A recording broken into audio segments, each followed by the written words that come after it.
Queridos hermanos, queridas personas que nos están sintonizando en esta transmisión, estamos por iniciar la clase de escuela dominical de un estudio del libro del profeta Jeremías que venimos desarrollando domingo tras domingo. En este día, que es 10 de julio del 2022, en las instalaciones de la Iglesia Bautista Central.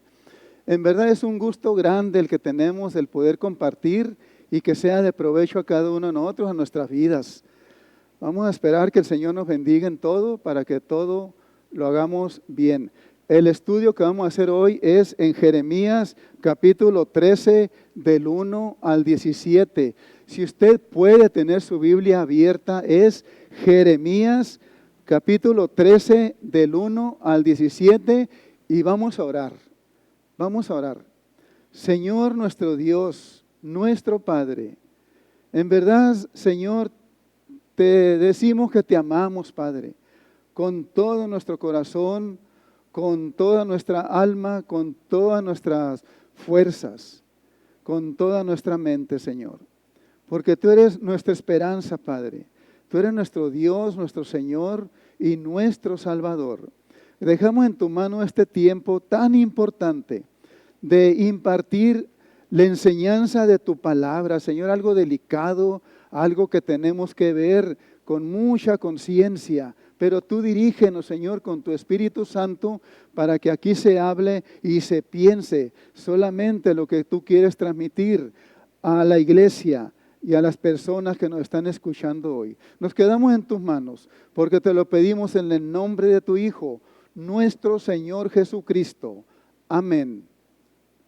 Hermanos, vamos a leer Jeremías capítulo 13 del 1, vamos a leer al 11. Sabemos que vamos a continuar hasta el 17, pero vamos a leer hasta el 11. Dice, la palabra de Dios dice así: así me dijo Jehová, ve y cómprate un cinto de lino y cíñelo sobre tus lomos y no lo metas en agua. Y compré el cinto conforme a la palabra de Jehová y lo puse sobre mis lomos. Vino a mí segunda vez palabra de Jehová, diciendo, toma el cinto que compraste, que está sobre tus lomos, y levántate y vete al Éufrates y escóndelo allá en la hendidura de una peña. Fui pues y lo escondí junto al Éufrates, como Jehová me mandó. Y sucedió que después de muchos días me dijo Jehová, levántate y vete al Éufrates y toma de allí el cinto que te mandé esconder allá. Entonces fui al Éufrates y cavé y tomé el cinto del lugar donde lo había escondido. He aquí que el cinto se había podrido, para ninguna cosa era bueno. Vino a mí palabra de Jehová diciendo, así ha dicho Jehová, así haré podrir la soberbia de Judá y la mucha soberbia de Jerusalén. Este pueblo malo que no quiere oír mis palabras, que anda en las imaginaciones de su corazón y que va en pos de dioses ajenos para servirles y para postrarse ante ellos, vendrá a ser como este cinto, que para ninguna cosa es bueno. Porque como el cinto se junta a los lomos del hombre, así hice juntar a mí toda la casa de Israel y toda la casa de Judá, dice Jehová, para que me fuesen por pueblo y por fama, por alabanza y por honra, pero no escucharon. Así es la amonestación de nuestro Dios. Vamos a que el Señor nos guíe en este estudio, como les dije ahorita, como le dije al Señor, es algo que necesita mucha diligencia, mucha responsabilidad, pero confiamos en que el Señor va a tomar Él mismo su palabra a través de su Espíritu. La lección que vamos a ver empieza de esta manera. Una introducción primeramente. Un convenio. Un pacto es un convenio hecho libremente entre dos o más personas. En este caso, los participantes de este pacto son Dios y el pueblo de Israel. Era un pueblo escogido para representar al Señor en el mundo. Y para hacer eso debía ser un pueblo moral, una nación moral y apartada de la maldad de las demás naciones. Eso espera el Señor. Es la parte que le toca al pueblo escogido. El pueblo, al recibir el pacto con Dios, habían respondido a una voz y dijeron: todo lo que Jehová ha dicho, haremos. Ahí está el compromiso. Qué bien. Pero al pasar el tiempo, el pueblo escogido, Israel, no estaba cumpliendo su parte en lo convenido. Empezó a introducirse maldad en el pueblo y rebeldía. Eso es lo triste. Ahora, ¿qué podemos pensar? Que un pueblo inmoral, un pueblo que está corrompido, no puede hablar por un Dios santo, ni representar a Dios en el mundo. Está echado a perder en esa condición. No puede Dios hacer que ellos sean representantes de un Dios santo. En la lectura que hemos dicho, hermanos, en el capítulo 13, versículo 1 dice: así me dijo Jehová, ve y cómprate un cinto de lino y cíñelo sobre tus lomos y no lo metas en agua. El profeta, hermanos, en el transcurso de estos versículos podemos ir viendo en cada uno un avance. El profeta va recibiendo mandatos y mandatos así que el Señor quiere que haga necesariamente. Son de parte de Dios y es necesario que Él los realice. Así el profeta es instruido a escuchar para luego entregar un mensaje de Dios al pueblo de Judá. Número 1, le vamos a titular La soberbia de Judá y Jerusalén. Hermanos, en el versículo que hemos tratado y en el versículo siguiente dice: y compré el cinto conforme a la palabra de Jehová y lo puse sobre mis lomos. Hermanos, Dios manda al profeta Jeremías que compre un cinto de lino. Fíjense, les especifica de qué material, fíjense bien, de qué material tiene que ser escogido el cinto. Hay muchos materiales para hacer un cinto, pero el Señor le da instrucciones precisas. De lino tiene que ser. Y que lo lleve puesto por un tiempo. Eso se le hizo muy normal al profeta Jeremías, pues para eso se compra un cinto, para llevarlo, para ajustárselo en el cuerpo y llevarlo usándolo. Y sus allegados miraban lo mismo, era lo normal. Pero sabe que el lino, hermanos, lo escogió el Señor porque es el mismo material de las vestimentas sacerdotales. Después de todo, Judá debería ser una nación sacerdotal. Hasta ahí va muy bien. Trae puesto el cinto Jeremías, un cinto que puede verse, que puede apreciarse. Sus allegados, sus conocidos, pues lo miran. Qué cinto tan especial. Y de lino, ellos ya saben qué representa en las vestiduras el lino. Y él, Jeremías, lo trae así. Pero recibe un mandato, versículo 3. Vino a mí segunda vez palabra de Jehová diciendo, no, versículo 4, toma el cinto que compraste, le dice el Señor, que está sobre tus lomos, que traes ajustado en tu cuerpo, y levántate y vete al Éufrates y escóndelo allá, en la hendidura de una peña. ¿Y esto cómo es posible? Lleva un cinto muy especial y lo va a ir a abandonar allá a un lugar desolado, que lo mete en la hendidura de una peña, que lo entierre ahí y ahí que se quede. No lo comprendo, dice el profeta. Y las personas que lo ven también miran al profeta en una larga caminata hasta el lugar que el Señor le dijo que pusiera el cinto y lo dejara. Por eso fui pues y lo escondí junto al Éufrates, como Jehová me mandó. Allá quedó el cinto. Hermanos, recibe un mandato que vaya y lo ponga en la hendidura de una peña, lo entierre ahí, que lo lleve, que lo deje ahí. Hermanos, en la hendidura de una peña es una abertura en la peña.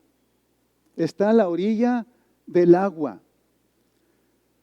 Lo tiene que dejar ahí bien puesto, bien colocado, porque es lo que el Señor está diciendo. No se espera que cuando venga se pierda el cinto, que el viento lo jaló, que el agua lo jaló de ahí, lo sacó. No. Por eso tiene que tener mucho cuidado, colocarlo hasta lo más hondo de esa hendidura y enterrarlo todavía, asegurarlo que ahí va a estar. Junto al agua. Hermanos, aquí sucedía un proceso natural. Cuando subía el agua, entraba a la hendidura y el cinto se mojaba, un cinto de calidad, un cinto apreciado, se estaba mojando con esa agua revuelta, desde luego, de fango, de mal olor, de residuos de hojas podridas, de palos podridos, de tanta basura que puede haber. Cuando el agua descendía, el cinto se iba secando. Algo estaba sucediendo ahí en el material, hasta que se echó a perder completamente, porque en el versículo 6 dice, y sucedió que después de muchos días, no estuvo una tarde allí, no estuvo una noche, de muchos días, el agua, el calor, el viento, los materiales de ahí hicieron el efecto carcomiendo y carcomiendo ese cinto. Desde luego, después de muchos días me dijo Jehová, levántate y vete al Éufrates y toma de allí el cinto que te mandé esconder allá. Versículo 7. Entonces fui al Éufrates y cavé. Ahí anduvo él buscando y buscando, tal vez hasta con una vara, queriendo rescatar el cinto de la hendidura profunda en el que lo había asegurado. Después de sacarlo, hermanos, tomé el cinto del lugar donde lo había escondido.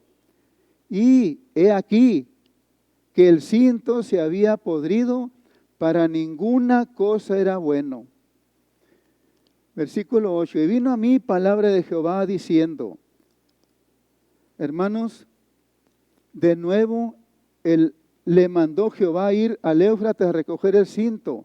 Se había podrido y como dice él mismo ahí atestigua, porque ya lo está mirando en el versículo 7 al final, para ninguna cosa era bueno ya. ¿Cómo es posible, dice el profeta Jeremías, ya que llegó con los conocidos que lo ven el cinto, completamente desgarrado, podrido, sucio, ya no se podía usar? Cosas incomprensibles. Por eso nosotros debemos de, a veces sentimos en nuestro corazón que el Señor nos manda a hacer algo.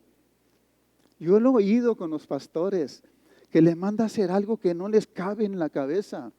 Deja tu trabajo, deja tus posesiones. Fíjate que tu familia la vas a tener que tener porque te estoy llamando como pastor, como misionero. Y a ti, hombre, te estoy llamando para que me sirvas y deja muchas cosas también. Fíjense nomás. Por eso que ese cinto para ninguna cosa servía y son mandatos inexplicables, pero que el profeta con todo el corazón, confiando, hacía paso por paso, aunque no entendía lo que significaba. Todos desean saber qué significó esto. Para el profeta, ¿qué mensaje se debe entender en esto? Hermanos, versículo 8. Y vino a mí palabra de Jehová diciendo, aquí está la respuesta. Así ha dicho Jehová, así haré podrir la soberbia de Judá y la mucha soberbia de Jerusalén. Este pueblo malo que no quiere oír mis palabras. Hermanos, viene la explicación. Jehová explica a su siervo el porqué del mandato. La lección simbolizada, la lección en esta parábola, tiene que ver con la soberbia que está pudriendo a la nación de Judá. Así haré podrir la soberbia de Judá. Por medio de la soberbia, hermanos, el pueblo se está pudriendo. La soberbia no es algo, hermanos, que esté en el hombre y que pueda ir a enjabonarse y quitársela como si fuera una mancha. Necesita lavarse. No, hermanos. La soberbia es algo interno, algo que lastime el corazón de una persona. ¿Qué es la soberbia? Algo terrible. No hay que dejar eso que entre a nosotros. La soberbia es cuando creemos que lo que pensamos, lo que decimos y nuestras decisiones son mejores que las que Dios propone. ¡Qué terrible condición! No sé si usted sentirá eso, de tomar mejor su camino que seguir lo que dice Dios. Antes que acordarse de Dios, creemos que tenemos algo mejor que lo que Dios dice. Es cuando nosotros ponemos nuestra inteligencia y nuestra sabiduría humana antes que la de Dios. Eso es la soberbia. Dice el soberbio, yo puedo manejar solo mis asuntos, no necesito de Dios. Qué terrible condición cuando la condición del ser humano llega a eso. Es algo que debe de alarmarle a él mismo. ¿Por qué piensa eso? De no necesitar a Dios. Dice en el versículo 9 lo que Dios va a hacer. Este pueblo malo que no quiere oír mis palabras, que anda en las imaginaciones de su corazón y que va en pos de dioses ajenos para servirles y para postrarse ante ellos, vendrá a ser como este cinto que para ninguna cosa es bueno. Le está diciendo al pueblo, hermanos. Haré podrir la soberbia de Judá. Hermanos, esto es muy cierto. Solamente puede intervenir ahí. Nadie puede ayudar a un hombre dentro de su corazón, solamente Dios. Dios solamente. Usted no puede ir con un médico a que le sane esa soberbia, esos sentimientos de rebeldía. Usted no puede ir a una autoridad, no puede ir a un amigo que le aconseje. Hermanos, eso de cambiar el corazón solamente, el corazón del hombre, solamente le pertenece a Dios. Nadie puede hacer ese cambio en el interior, en lo profundo del ser de las personas. ¿Qué va a hacer Dios? Así como el cinturón se había podrido, se había arruinado, la soberbia de Judá se le estropeará, dice Dios. Dios quitará la soberbia de Judá. Qué bueno, solamente Dios puede hacer esa sanidad en el corazón. ¿Cómo le va a hacer Dios? Dios toma su voluntad, Dios toma su manera, hermanos, de hacerlo. Personas que nos escuchan. Usted está en manos de Dios cuando usted está en esa situación. Dios lo está mirando en esa situación. Entonces Dios lo iba a separar de sí. ¿Qué manera va el Señor a ayudar si lo está separando de Él? No lo quiero cerca, dice el Señor. Está lleno de soberbia. ¿Dónde está la lección? Que no debe estar cerca con el Señor, que el Señor lo esté apapachando, enseñando. Vamos a ver qué hace el Señor. Por medio de sus juicios lo va a separar de Él. Enviarlos al cautiverio. Hermanos, frecuentemente Dios castigaba los pecados de los judíos mediante servidumbre o cautividad. A veces la cautividad era como un medio para demostrarles el valor de la libertad. Hermanos, Dios en esa condición de su pueblo manda pueblos fieros, pueblos violentos, de guerra, que van contra el pueblo de Dios. Y eso quiere Dios. Manda a esos hombres. El juicio de Dios es que se los lleven cautivos. Qué terrible, hermanos. Salir de su territorio. Se lo llevaron a lugares lejanos, incomunicados. Cosas extrañas por aquellos lugares que no conocen. ¿Y qué sucede en un cautiverio? El Señor lo primero que quiere es un medio de Dios para demostrarles el valor de la libertad y de la protección de cuando están bajo su cuidado. Ahora Dios los abandonó y miren lo que se encuentran en el cautiverio. Había cautiverios en el pueblo que le llegaban al pueblo por medio de los juicios de Dios en los judíos, en los cuales no volvían jamás a Palestina. Ya no, por más que lo ansiaban, allá se arrepentían y querían regresar con la misericordia de Dios y no volvía la generación a veces a Palestina nuevamente, aunque nos encontramos cautiverios en que regresa un remanente, pero a veces que no.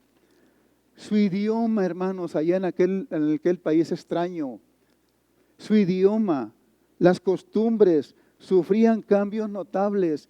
¿Qué está quedando del pueblo si ya no tienen su idioma, si ya no tienen sus costumbres? Se está desvaneciendo toda una nación, no tiene identidad. Los miraban en aquel lugar como merecedores de la pena de muerte. En aquel lugar no tenían ningún derecho a nada.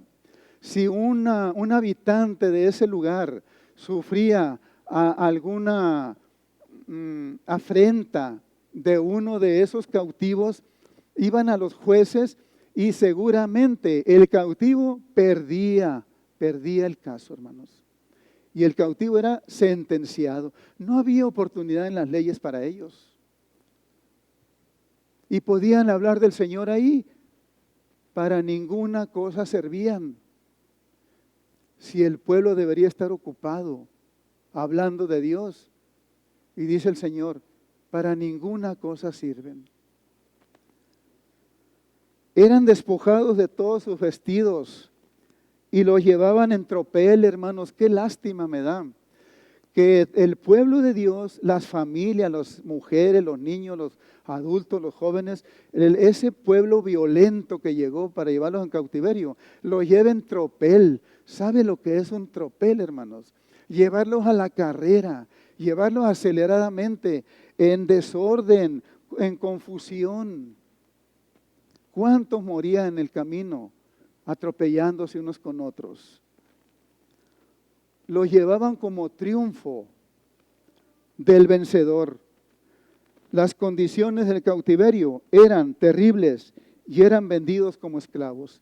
Hermanos, les quise mostrar lo que es un juicio de Dios. El estar en cautiverio. Pero el Señor quiere que allá demostrarles el valor de la libertad que ellos gozaban, que caigan en cuenta en aquel lugar. Hermanos, en el versículo 11 dice, porque como el cinto se junta a los lomos del hombre, así hice juntar a mí toda la casa de Israel y toda la casa de Judá, dice Jehová, para que me fuesen por pueblo y por fama, por alabanza y por honra, pero no escucharon. Así es, hermanos, el juicio de Dios, en verdad. En verdad que no es bueno caer en el juicio de Dios. Hay que quitar esa soberbia.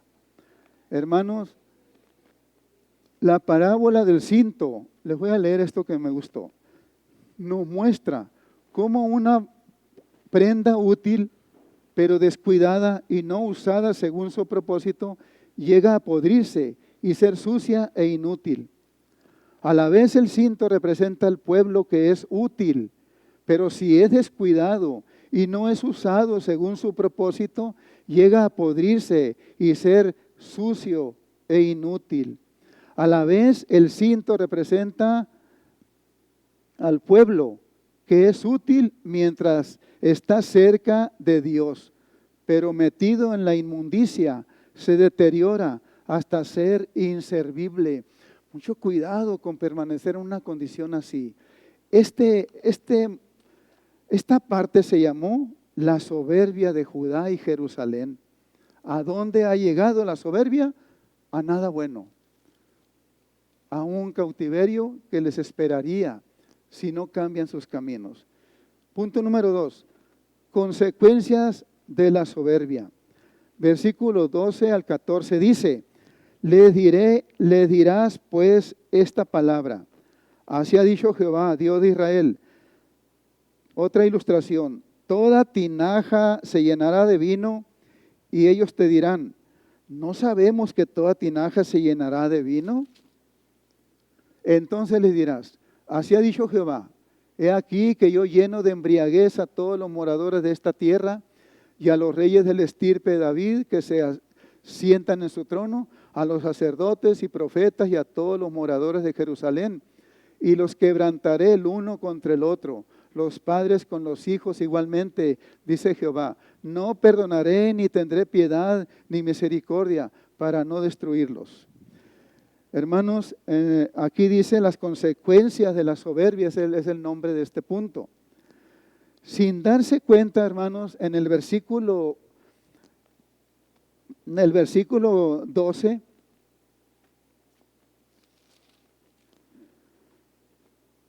les dirás así y termina el versículo. ¿Qué no sabemos? Que toda tinaja se llenará de vino, burlándose ellos. Hermanos, sin darse cuenta todavía de la intención del profeta, sin entender todavía lo que el profeta les quiere decir, lo ridiculizan. ¿Qué acaso no sabemos que las tinajas se llenan de vino? Porque el profeta le había dicho: toda tinaja se llenará de vino. Pero el Señor conoce el corazón de ellos y te dirán: ¿no sabemos que toda tinaja se llenará de vino? Burlándose, ridiculizándole. La tinaja, hermanos, para los jóvenes tal vez no entiendan, es como los tinacos que tenemos ahora arriba en nuestras casas, nomás que más chico. También se depositaba vino, agua y alimentos para conservarlos. En el versículo 13, hermanos, llama la atención algo, dice el Señor. Entonces le dirás: así ha dicho Jehová, he aquí yo lleno de embriaguez a todos los moradores de esta tierra. No crean, hermanos, que porque dice que los va a llenar de embriaguez el Señor, es algo figurado solamente, que van a andar todos borrachos. No se trata de que van a andar ebrios. Lo que sí, hermanos, Dios les está diciendo es que van a tener esa condición de comportamiento. ¿Usted conoce a algún ebrio? ¿Usted conoce a una persona que anda trastornada por el alcohol? No van a andar borrachos ellos, pero dentro de ellos va a haber esa actitud. De esa manera se van a comportar de la siguiente manera. Tienen las facultades mentales trastornadas por efecto del consumo excesivo de bebidas alcohólicas. Un borracho está trastornado mentalmente. Es peligroso. Entre unos y otros hay hasta violencia. Pues así se van a empezar a comportar, dice el Señor. Yo tomaré sus conciencias, yo tomaré sus pensamientos, yo tomaré sus facultades, sus habilidades, y van a comportarse sin estar borrachos como unos ebrios. Y son peligrosos unos con otros. Imagínense 100 ebrios en un cuarto, hay violencia, no hay entendimiento entre ellos. Están trastornados mentalmente por el uso excesivo de bebidas alcohólicas. Es comparado a una vasija de botella el hombre, a una vasija llena de vino, que dice, cuando dice yo lo lleno de embriaguez a todos. Fíjense, hermanos, qué triste. Están en la observación de Dios. ¿Quiénes son todos? Al rey, a los reyes, a los príncipes, a los sacerdotes, a los profetas y a todo el pueblo, a los moradores de Jerusalén.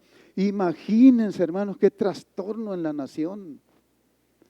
Tener ese comportamiento como un ebrio, todos, ninguno razona, ninguna le busca solución a nada. No hay cordura, ningún consejo sano, ningún consejo bueno. Todos están en la misma condición. Nadie puede razonar con prudencia. Es algo terrible eso. Así es, hermanos. Quiere decir que los llenará de confusión. No van a tener claridad en lo que hagan. Tomarán decisiones erróneamente que tal vez hasta se lastimen. Se arrepientan de haber tomado una decisión. Una cosa, van a estar temerosos, van a tener dudas de lo que hacen. Es como si dijera a alguien, ¿por qué nadie razona? Alguien que nos ayude. Hermanos, una vez, personas que nos escuchan, estando en la fila del Cerezo para entrar a la cárcel, nos preguntó un señor que iba saliendo de ahí, ¿ustedes llevan la palabra de Dios para adentro? ¿Van a hablarles de Dios? Sí, qué bueno, porque ahí se hablan puras cosas malas, puros robos, uno con otro se están faltando al respeto. Qué bueno que lleven algo bueno para que escuchen. Hermanos, pero en esta ocasión, en ese pueblo, todos estaban en la misma condición. No llegaba el bueno, como quien dice, ¿verdad? No había el consejo bueno, no había de dónde agarrarlo. Es terrible esto, hermanos. Les faltará la capacidad de pensar con cordura, con prudencia, con sensatez, no hay. La práctica de la insensatez lleva a más insensatez. Y los expondrá a la burla y al desprecio de cuantos los vean. No tendré compasión porque no aceptan mi ayuda. Así es el estado en el que el Señor los tiene en el momento. Hermanos, vamos a seguir hasta el 17, versículo 17. Siguiente punto, último, oportunidad para el arrepentimiento. Hermanos, pero podemos decirles hasta este punto que parece todo terrible, que la gracia de Dios sigue adelante. La gracia de Dios no se acaba. Siempre Dios da la siguiente oportunidad y la siguiente. Y no solamente la da, sino que te toque el corazón, persona que nos escucha, para que te acerques a Él. Con Dios no está perdido el hombre. Dios siempre tiene los brazos abiertos, el amor para Él, para cambiar su situación por terrible que ésta sea. Versículo 15, escuchad, aquí viene lo que el Señor quiere, escuchad y oigan, no se envanezcan, pues Jehová ha hablado. Dad gloria a Jehová, Dios vuestro, antes que haga venir tinieblas, porque eso puede suceder, pero el Señor está previniendo, no es que ya estén. Y antes que vuestros pies tropiecen en montes de oscuridad, y esperéis luz, y os la vuelva en sombra de muerte y tinieblas. Y dice el versículo 17, mas si no oyereis esto, en secreto llorará mi alma, dice el Dios a través del profeta. Dice el profeta, llorará mi alma a causa de vuestra soberbia. Y llorando amargamente se desharán mis ojos en lágrimas, porque el rebaño de Jehová fue hecho cautivo. Hermanos, en el versículo 15, escuchad y oíd. Con todo Jehová les da un buen consejo. El consejo: no os envanezcáis. No sean vanidosos, no sean soberbios, sino humíllense. Humíllense porque Jehová ha hablado. La soberbia, hermanos, es el principal pecado por el que Dios le llama la atención. Pero hay solución. Dice el Señor, en el versículo dice, dad gloria a Jehová, Dios vuestro, Dios de ustedes, quiere decir. Y no den a vuestros ídolos, no se desvíen. La solución solamente está con Dios. No vayan con cierta persona, no vayan a otros lugares con otras enseñanzas. No quieras sacar el amor de Dios de otras partes. El amor de Dios, ¿saben dónde está? Solamente en Dios. El poder de Dios, ¿saben dónde está? Solamente en Dios. La fuente a donde tenemos que ir es solamente Dios. Y Dios dice, no os envanezcáis, buscad a Jehová, dad gloria a Jehová. Miren, Dios está ahí, esperando ese momento de que te acerques. El camino recomendado para empezar tu relación con Dios. Primeramente, Dios lo dice aquí, escuchad y oíd. En el versículo dice, dad gloria a Jehová, Dios vuestro. ¿Cómo se da gloria a Jehová? Haciendo su voluntad, obedeciéndolo a Él. Él tiene su propia gloria, un resplandor que llena el universo. Pero Él quiere que nosotros, ¿cómo le podemos hacer? Pero miren qué privilegio. Dad gloria a Jehová, obedeciéndolo. Reconoce tus pecados, reconócelos. Mira tu condición, reconócelos. Acepta el castigo que merecen tus pecados, porque nada pasará desapercibido para el Señor. Reconoce, ten temor en tu corazón de que ese pecado que estás haciendo, el Señor lo va a castigar. ¿Por qué? Porque el pecado, hermanos, lo debes de aceptar que hay un castigo para el pecado. No creas que todo se va a quedar así. Hay una remuneración para el pecado. Viene de Dios. Nadie te va a castigar por eso, como Dios te puede castigar. Y te digo que nadie te va a castigar por eso en la sociedad, porque es una sociedad de pecado, dado al pecado, y el pecado es lo común. Pero Dios tiene el momento. Da gloria a Dios mediante un sincero arrepentimiento. Eso es lo que quiere Dios. Solamente arrepiéntete. Una genuina, auténtica, un verdadero cambio de vida. Ya no sigas en esa vida que merece el castigo de Dios. No sigas con eso. No te expongas a la ira de Dios. Entonces, con este cambio de vida sincero, solo entonces podrás comenzar a vivir con algún propósito. Así es, con algún propósito. Pero date prisa antes que haga venir las tinieblas. Qué feo es esto. Dios es luz y nuestro Señor Jesucristo es la luz verdadera. Y dice el Señor, date prisa antes que haga venir las tinieblas. Todo lo que es excluido de Dios, todo lo que es opuesto a Dios, participa de las tinieblas morales de esta vida. No vaya a venir sobre ti esa oscuridad y ya no puedas razonar, ya no puedas regresarte. Vas a desear la luz y no la vas a poder encontrar. Como les decía, Cristo vino al mundo como la luz verdadera. Dios es luz, es el único que tiene luz. Dios es amor.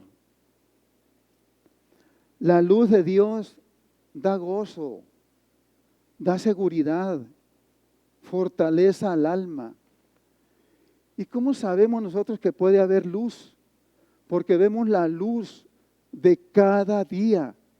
¿Qué no notamos que la luz del día nos sirve a nosotros? ¿Cuánto más la luz de Dios? La luz natural da vigor y salud al cuerpo. ¿Cuánto más la luz de Dios? Dice en el versículo 17, Jeremías nombra algo ahí: confiesen sus malos caminos y déjenlos. Jeremías ama a su pueblo y dice, si no escuchan, mi alma llorará. Jeremías quiere lo mejor para su pueblo. Llorará en secreto. ¿Por qué en secreto? Porque nadie va a oír el clamor, el llanto de Jeremías, el profeta. Porque van a estar muertos algunos y algunos muy lejos de ahí. Es triste esta situación. Tenemos que estar pendientes. Esta es la clase de hoy y lo único que podemos decirles es que sigamos adelante. Personas que nos escuchan, salga de esa situación, acérquese a Dios. Lo que aprendimos en esta lección fue, número 1, que debemos obedecer a Dios aun cuando no comprendamos toda la razón de la orden. Número 2, la soberbia o el orgullo excesivo es la base de muchos de nuestros males. Número 3, Dios es paciente, siempre da oportunidades. Hoy todavía hay oportunidad para arrepentirse. Los amamos, hermanos, los amamos, personas que nos escuchan. Que este mensaje sea de, esta clase sea de provecho. Vamos a darle gracias a Dios. Señor, te damos gracias por este momento tan especial de enseñar tu palabra. Te suplico que caiga en buena tierra. Tú amas al pecador, tú amas tu iglesia también. Te suplicamos que nos guíes con tu espíritu y lo que hagamos sea de provecho para ti, Señor. Que hagamos, te demos la gloria y la alabanza. Y tú, Señor, trabaja con tu Espíritu Santo en nuestro corazón. Límpialo de cualquier soberbia, de cualquier altanería, Señor. Dependemos de ti en todo y así sabemos de esa seguridad, Señor, que nos das. Nos quedamos en tus manos porque te lo pedimos en el nombre de tu Hijo, nuestro Señor Jesucristo. Amén. Dios los bendiga, hermanos.